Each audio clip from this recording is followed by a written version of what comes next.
The truth is, wedding dresses weren't always white. We think of this as an ancient custom handed down through the centuries. In reality, the white wedding dress is younger than the bicycle. The common belief goes like this: white means purity, purity means tradition, and brides have followed this rule for as long as weddings have existed. It is repeated so often that we rarely stop to examine it. But if we check the historical record, that timeline breaks down. If the dress isn't ancient and the color didn't originally symbolize innocence, we have to ask what brides actually wore and exactly when this specific tradition began. What looks like a timeless practice is actually a relatively modern invention, hiding a highly calculated two-part origin story. For most of recorded history, there was no designated bridal uniform. A bride simply put on her best dress, regardless of its color. Across Europe and the Americas, you would see brides in blue, brown, gray, or striking reds. As seen in this surviving silk dress, heavily patterned florals were an incredibly practical choice. A wedding garment was an investment piece. It had to survive normal wear and tear for years after the ceremony. For the vast majority of people, buying a plain white garment that would easily ruin was entirely out of the question.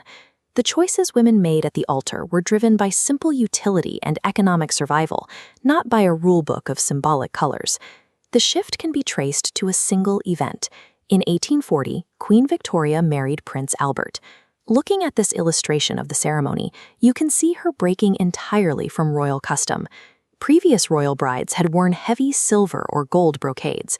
Victoria chose a bright white gown, constructed from Spitalfields silk and trimmed with handmade Honiton lace.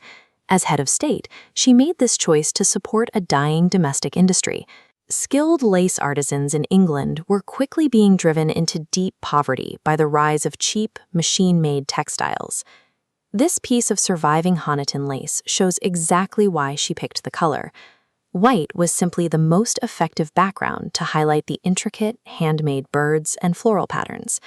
Against a heavy, dark brocade or woven gold, this delicate threadwork would have been completely lost. The most famous wedding dress in history was an economic stimulus package disguised as royal fashion. Victoria did not invent the white gown. Elites had occasionally worn it before her, but she made it the ultimate thing to copy. Still, it did not catch on overnight. As this Victorian fashion plate illustrates, it spread gradually, remaining just one of several aspirational choices for wealthy women for decades. The physical environment made it exclusive. In a 19th century landscape defined by coal smoke, ash, and muddy streets, pure white cloth was nearly impossible to keep clean.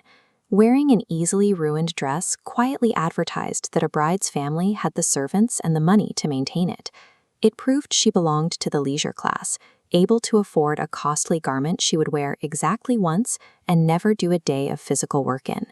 In its earliest widespread use, white was a signal of raw wealth and conspicuous consumption.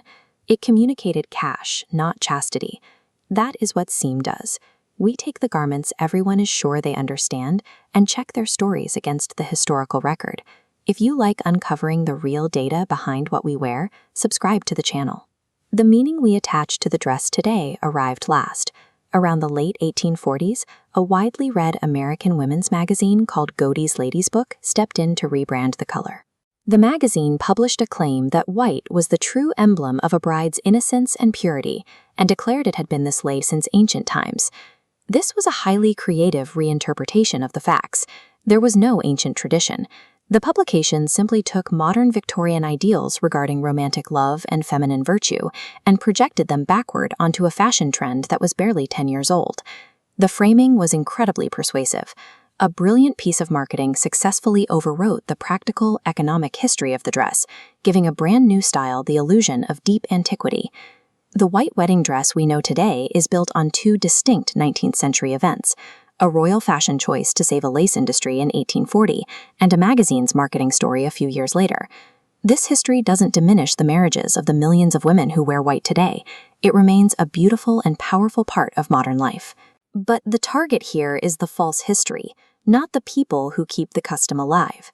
It just serves as a reminder that many things we assume are timeless have a firm start date. Which of your own family traditions or holiday rituals turned out to be far younger than it claims? Tell us in the comments. One more, next time.